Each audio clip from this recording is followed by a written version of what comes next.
Relationship में problems की सबसे बड़ी दो रीजंस होते हैं। एक होता है कि उसने मुझे कुछ गलत बोल दिया और दूसरी होती है एक्सपेक्टेशंस। सो एक्सपेक्टेशंस में आपने जनरली कहावत सुनी होगी, अरे किसी से कुछ एक्सपेक्ट मत करो तो तुम्हें दुख नहीं होगा। अरे मुझे उससे एक्सपेक्ट करना ही नहीं चाहिए था। भाई क्यों नहीं एक्सपेक्ट करना चाहिए था?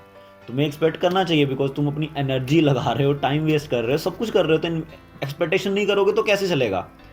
हम जितना ज़्यादा किसी से प्यार करते हैं, जितना ज़्यादा किसी के साथ टाइम स्पेंड करते हैं, हम उतना ज़्यादा एक्सपेक्टेशंस करना शुरू करते हैं। बट प्रॉब्लम कहाँ होती है, हम सामने वाले इंसान को सही ढंग से समझते नहीं हैं और फिर एक्सपेक्टेशन करते हैं।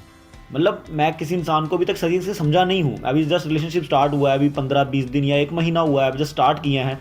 जब कोई बात नहीं, अगर हमारा रिलेशनशिप बहुत लंबा भी चला गया है तब भी हमें ध्यान रखना चाहिए कि जो मैं एक्सपेक्ट कर रहा था अपने पार्टनर से या अपने पेरेंट्स से या फिर अपने बच्चे से या किसी से, कोई भी रिलेशनशिप हो, आपके ऑफिस में हो, किसी भी इंसान से जब आप कुछ एक्सपेक्ट कर रहे हो तो थोड़ा एक बार एनालाइज करो उस पर्सन को कि क्या वो मेरी एक्सपेक्टेशन उससे करना सही था, क्या वो ऐसा इंसान है, क्या उसका बिहेवियर ऐसा है जैसा मैं एक्सपेक्ट कर रहा था। तब आपको आपके मैक्सिमम क्वेश्चंस का आंसर मिल जाएगा और आपको पता चलेगा कि आप जो एक्सपेक्ट कर रहे थे वो गलत था।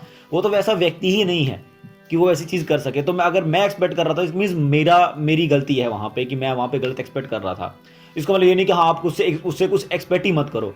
उससे ऐसी चीज़ें एक्सपेक्ट करो, जिस इंसान से भी एक्सपेक्टेशंस लगा रहे हो उससे ऐसी चीज़ों की एक्सपेक्टेशन लगाओ जो एक्चुअली में वो कर सकता है, जो उसकी स्ट्रेंथ है, मतलब जिन चीज़ों में वो अच्छा है। वैसी एक्सपेक्टेशन लगाओगे तो आपकी एक्सपेक्टेशन कभी भी आपको निराशा नहीं देंगी। दूसरी बात है कि बोलते समय कई बार हम कुछ भी बोल देते हैं। गुस्से में आके तो हम क्या नहीं बोल देते।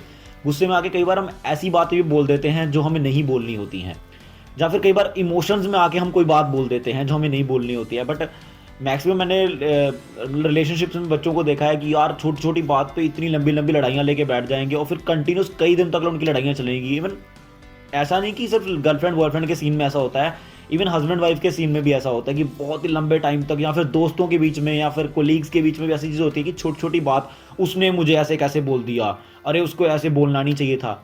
बोलना और करना दोनों में बहुत बड़ा अंतर है।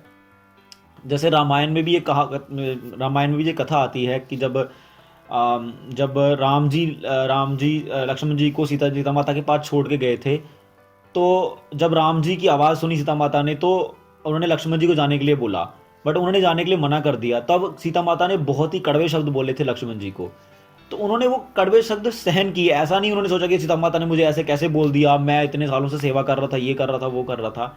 तो वो समझे कि उस समय इमोशंस में आके वो ऐसा बोल रही हैं। फिर राम जी के पास गए तो उन्होंने भी उनको बहुत ही बुरा भला बोला कि तुम्हें मैंने एक जिम्मेवारी दी थी, तुमने वो जिम्मेवारी पूरी नहीं की। तो तब भी उन्होंने इस बात को समझा कि ये चीज़ जो बोली जा रही है इमोशंस में बोली जा रही है। तो ऐसे ही जब हम अपने पार्टनर से, जिनसे हम बोलते हैं कि हमसे प्यार करते हैं, हमसे रिलेशनशिप में हैं, तो जब वो कुछ बोल रहे हैं, या गुस्से में उन्होंने कुछ बोल दिया, किसी इमोशन में उन्होंने कुछ बोल दिया, तो उसको इतना दिल पे लेके हमें उनके साथ रिश्ते नहीं तोड़ने चाहिए। बिकॉज रिश्तों बनाने में बहुत समय लग जाता है बट तोड़ने में सिर्फ 1 सेकंड लगता है। तो हमें ध्यान रखना चाहिए कि वो 1 सेकंड इंपॉर्टेंट है, जो इतना समय जो हमने इन्वेस्ट किया रिलेशनशिप में वो इंपॉर्टेंट है। हमारे लिए क्या इंपॉर्टेंट है और उसको देखते हुए डिसीजन लेना चाहिए। Thank you so much.